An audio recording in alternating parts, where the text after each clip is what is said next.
Grand slam for Masters!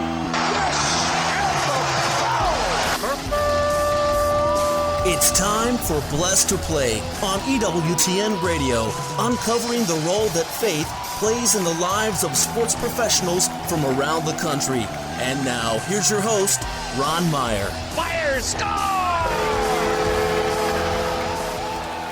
My guest today is Justin Stafford. He's currently the assistant track and field coach at Kansas State University, where he helps student athletes become the best versions of themselves while training to qualify to compete at the 2024 Olympics for Team USA in the hammer throw. He was a finalist at the 2023 and 2022 USA Track and Field Championships and competed in the 2021 Olympic trials. He's a UCLA graduate where he was a former track and field athlete for the Bruins. We'll talk about Justin's career, which is so promising, and why his Catholic faith has deep meaning in his life. Welcome, Justin.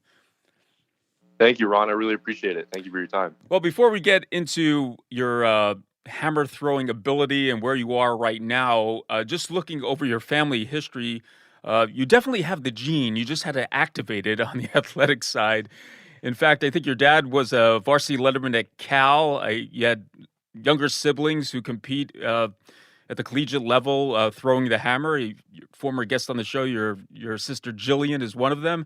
You had a grandfather who pitched for the Philadelphia Phillies, and it goes on and on. So talk about your love for sports. Obviously, you had parents who supported you in pursuing athletics, but you had embraced that yourself. So tell us a little bit about your history with sports. Yeah, absolutely. So definitely, love playing sports starting from a very young age. Always been competitive, and as you interviewed Jill. I'm the oldest of four, so it was always just competitive growing up, and always grew up, wanting to be like my dad. And so that was actually a big goal of mine to play football at Cal Berkeley like he did. Started playing football in high school. I did have the opportunity to walk on at Cal. And I was kind of determining if that would actually be the best choice. And funny enough, a football coach who recruited my dad to Berkeley about 30 years earlier, he had then since been at Sacramento State when I was graduating in 2014. They recruited me, and he told me to try track and field just as cross training for football.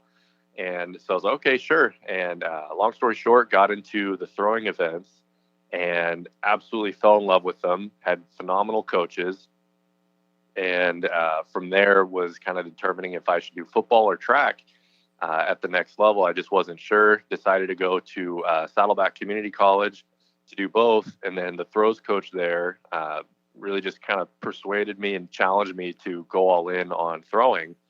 And so then I did. So it's kind of a funny parallel there for, growing up, wanted to be a football player, and the same coach who recruited my dad recruited me. And then had a good career at Saddleback. And I actually had a great throw at the Mount Sac Relays, which was the biggest invitational event for junior colleges in California, and had a great day, PR'd, super excited to kind of transfer.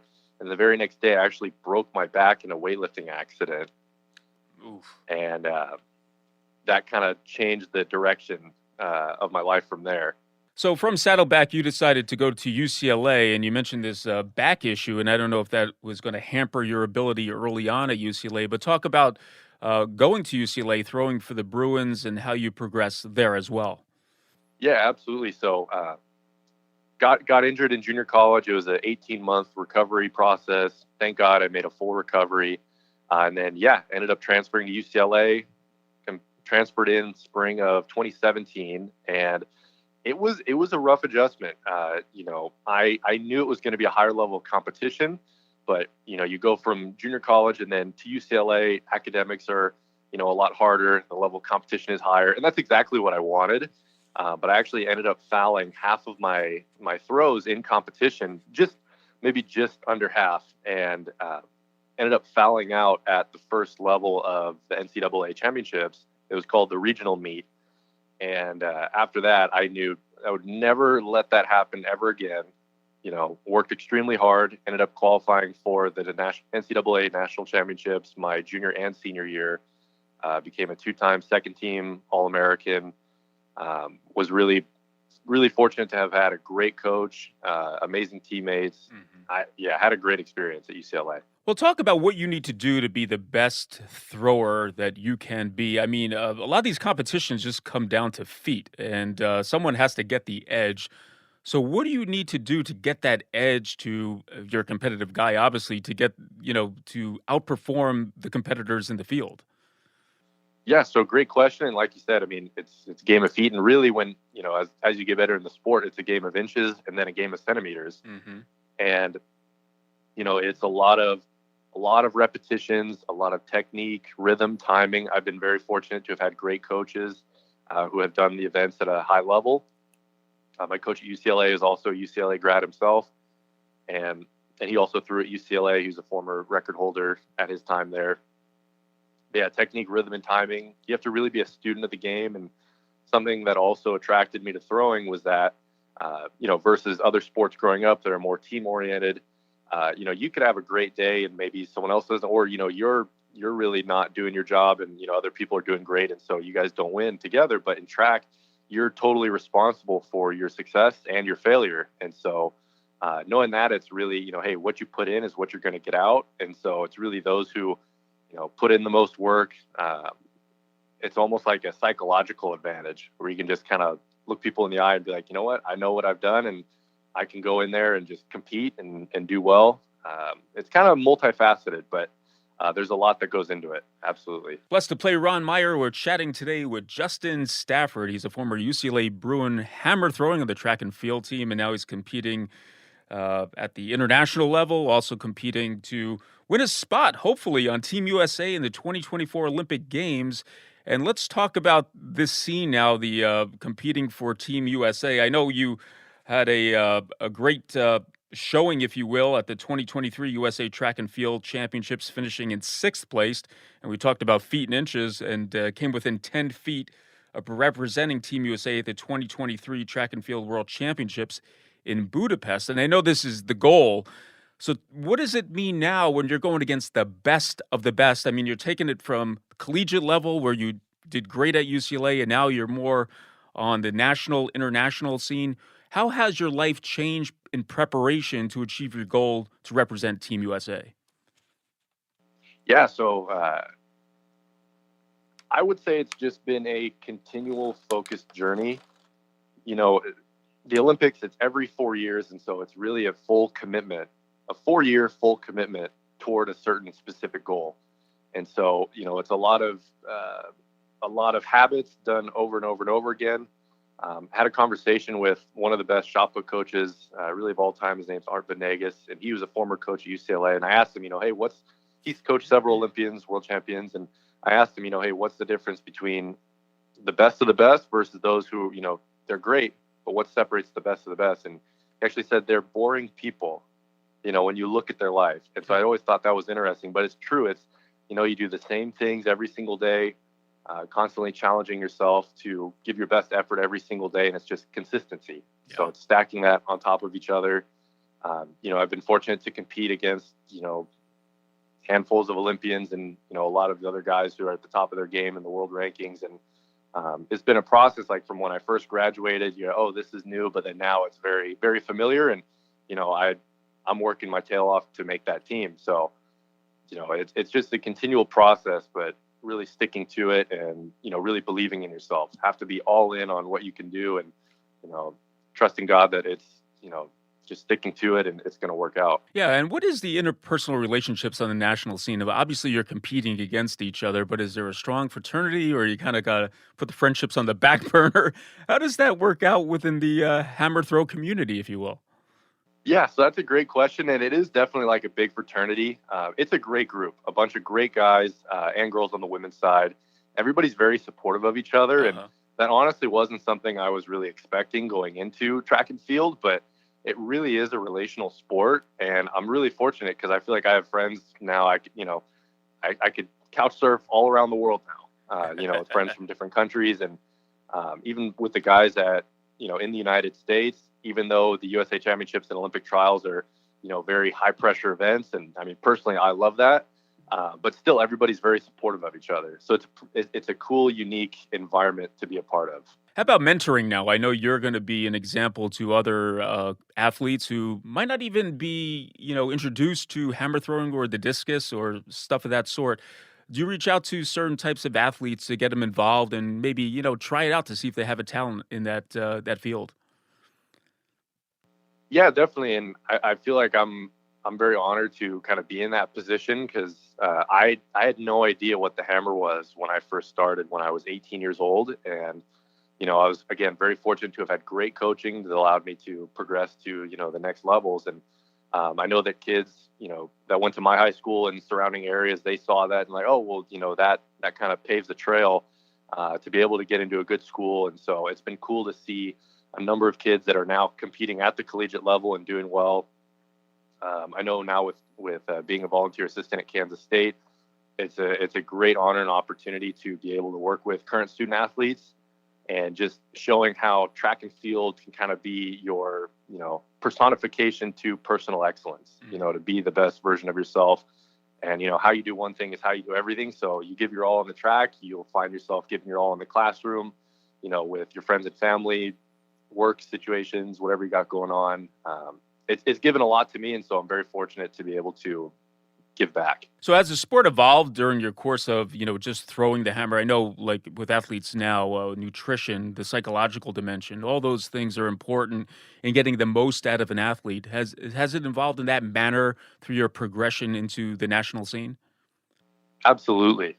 Yeah, it's very holistic. And so, especially going into big competitions, I always make sure that I'm in my best possible place, not only physically, mentally, psychologically, but also spiritually as well. And we can talk more about that later. But especially too, as you continue to progress in the sport, like I said, it goes from a game of feet to a game of inches to a game of centimeters. And so you got to be able to do everything you can because the difference between winning and losing is so small. You got to make sure you're on top of every part of your game holistically. Yeah, that body, mind, and spirit balance just to keep the athlete in the right mindset and have everything working in accord is super important. And I'd like to talk about that, Justin, the body, mind, and spirit, the faith dimension to you being an athlete on the national level. We're talking with Justin Stafford. We're talking about his career as a hammer thrower nationally. We're going to talk about his faith when Blessed to Play returns after this.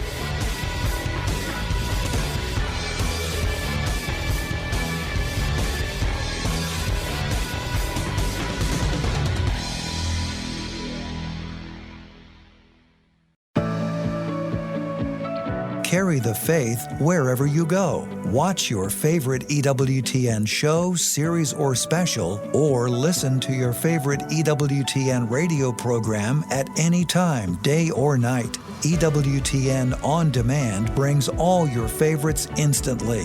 Download the EWTN app at EWTNapps.com today. Apple TV allows you to instantly stream your favorite EWTN television and radio shows to your TV. All you need is a high-speed internet connection, a TV, and the Apple TV player. EWTN, the Global Catholic Network.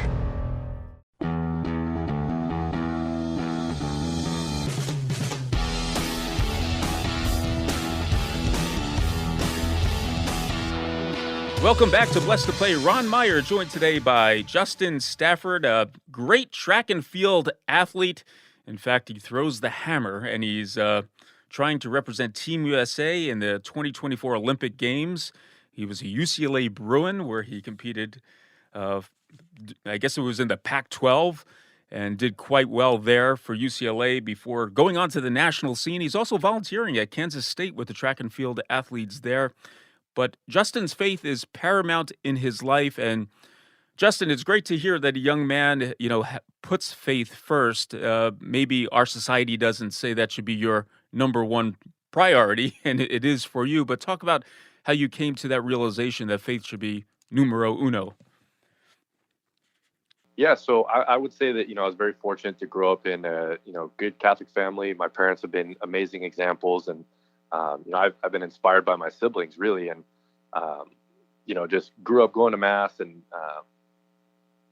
I maybe didn't take it as seriously as I should have growing up, and really wasn't until I got to UCLA that really kind of took the deep dive into learning more about my faith, why it's so important, how to really live, be an example of Christ for others, and it's a constant journey, as you know.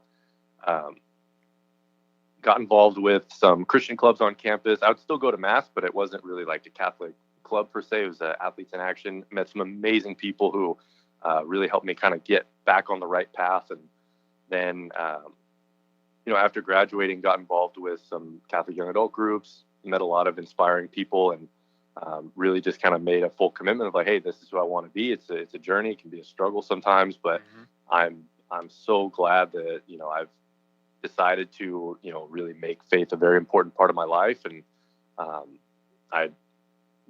it's incredibly important to me.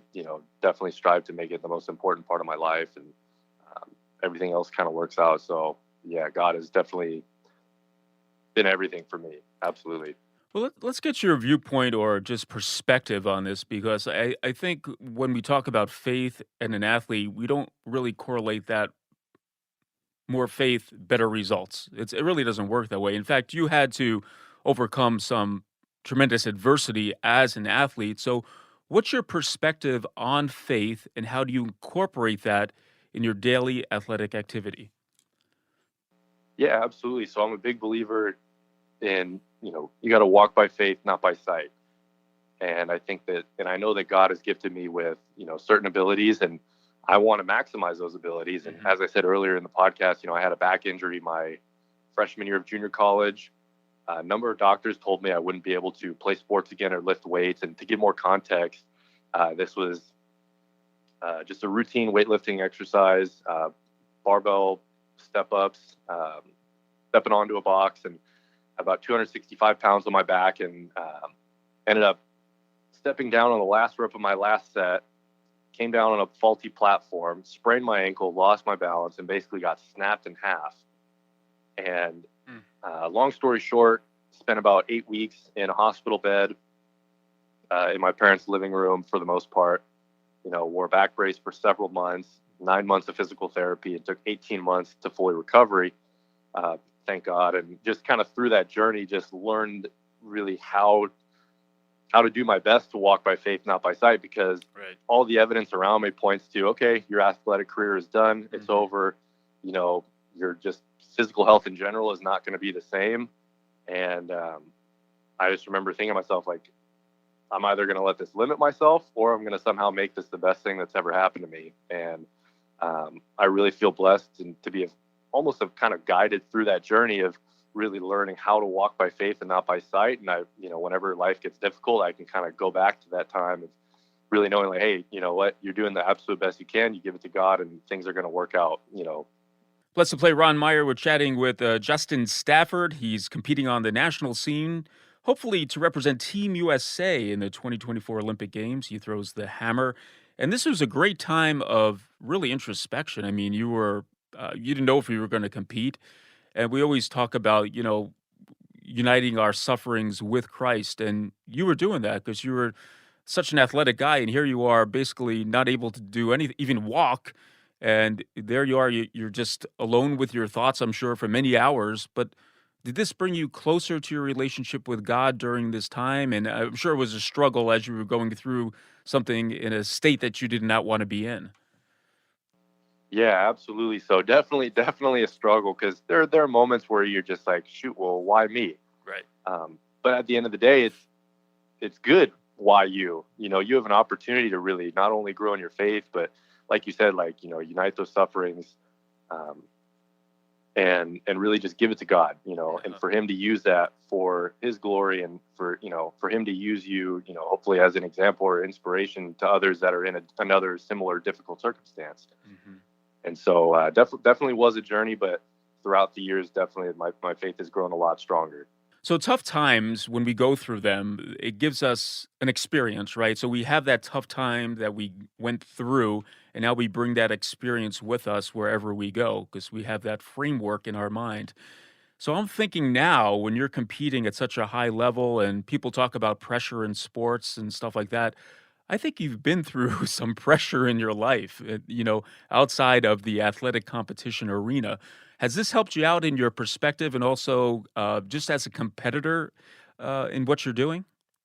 Oh, absolutely. I mean, like I said, I absolutely love the high pressure situations Hmm. because it's fun and that's what you work for. But also, too, going back to, you know, having had gone through adversity and, become better for it.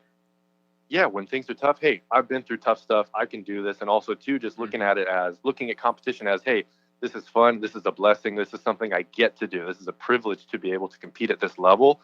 And I think that takes away so much of the pressure or, kind of undue mental stress. And it makes it fun. Like this is an adventure that I get to be on. How lucky am I? And how much would you say that what you do is mental compared to physical? I would say it's significantly more mental. Obviously, hey, we're physically working out, but as you get to talk to high level athletes and coaches all the time. The mental aspect is so much more significant than the physical when you get into that really high level competitive space. And um, yeah, it's paramount. If you aren't able to be mentally strong and anything can set you off, like how are you really going to be able to overcome that? You got to be able to dig into the difficulties, uh, in order to find those higher levels of success that you're looking for. So I'm just interested. If you're at the dinner table, you have your dad there, who was a Cal football player, Jillian, who throws the hammer at UCLA. You have other siblings and just relatives in general. What is the conversation like at the Stafford household? We're approaching a holiday coming up. What's it going to be? Is it going to be? Are you going to talk a lot of sports and how to get the edge? Yeah, I mean, we'll be talking sports, but really just looking forward to being together. We play a lot of games. It's Uh-huh. always like ping pong or card games. So that's always a lot of fun for sure.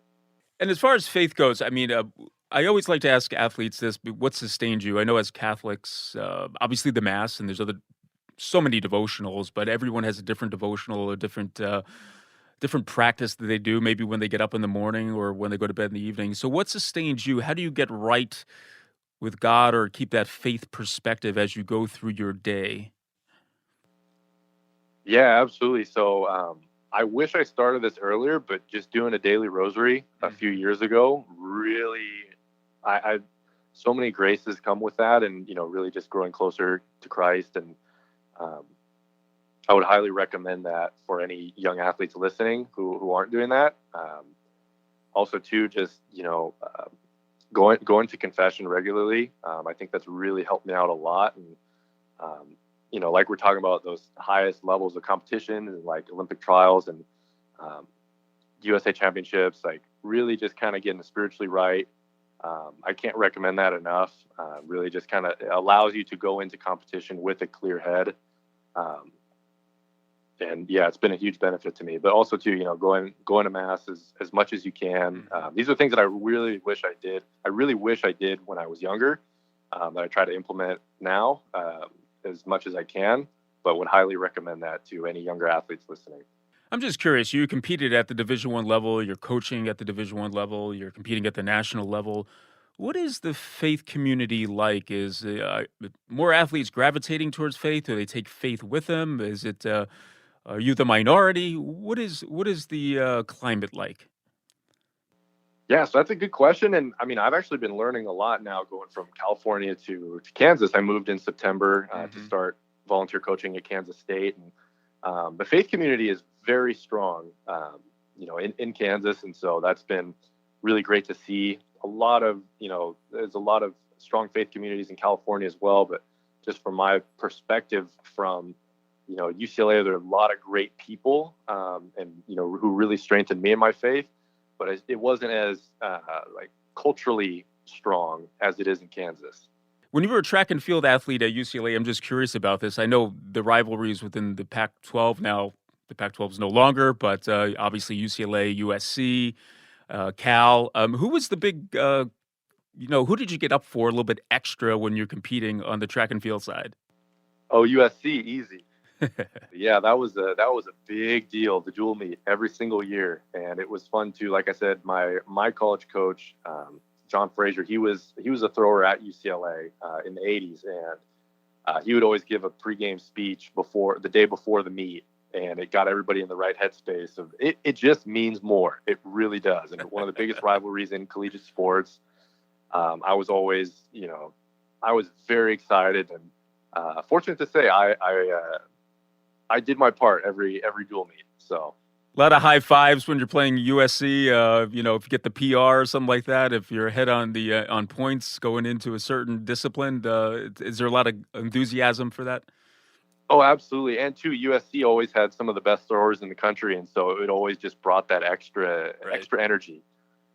Like, hey, this is the championship meet before championship season starts. Well, that's fun stuff. Well, Justin Stafford has been our guest. What an athlete he is. He'll be competing and trying to represent Team USA in the 2024 Olympic Games as a hammer thrower. And Justin, I wish you all the best. I really do. I like what you stand for. Certainly, thank you for sharing your career in sports, but also the hope within you, which many people don't hear about. And I really enjoyed this time with you on Blessed to Play. Thanks so much. Thank you, Ron. Likewise, really appreciate you making the time. And thank you for what you do. You inspire a lot of people, and looking forward to continuing to listen in and go from there. So thank you as well, and Merry Christmas. Thank you. Hey, Blessed to Play fans, check us out on the web at blessedtoplay.com. That's blessed2play.com. You can like us on Facebook and hit us up on the platform X at Blessed to Play. For Justin Stafford, I'm Ron Meyer. We'll catch you next time right here on Blessed to Play. You've been listening to Blessed to Play with host Ron Meyer on the EWTN Global Catholic Network. If you have a question or comment about today's show, feel free to email us at info@blessedtoplay.com. That's blessed, 2, play.com. You can also connect with the show on the web at www.blessedtoplay.com. Again, that's blessed, 2, play.com. Join us again next time for Blessed to Play on the EWTN Global Catholic Network.